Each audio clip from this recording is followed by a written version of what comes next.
আমাদের এখানে 3টা প্যান্ডেল হয়। 3টা প্যান্ডেলই অসাধারণ হয়। আপনাদেরকে আমরা 3টা প্যান্ডেলই দেখাবো। 3টে প্যান্ডেলই ঘুরবো। 3 দিন আগে যখন এখানে এসেছিলাম, আমরা একটা প্যান্ডেলও দেখতে পাইনি, এত ভিড় ছিল, ঢোকাই যায়নি। আমরা আবার রিটার্ন চলে গেছি। আজকে দেখা যাক কি হয়।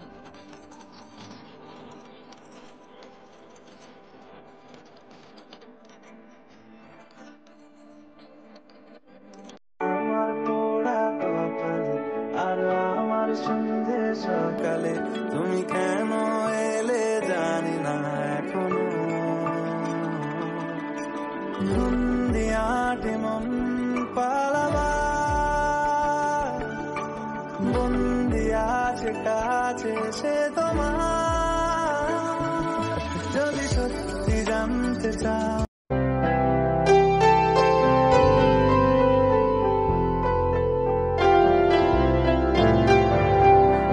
এবার অনেক ঘুরে ঘুরে যদি সত্যি জানতে চাও তোমাকে চাই, তোমাকে চাই। যদি মিথ্যে মানতে চাও তোমাকেই চাই।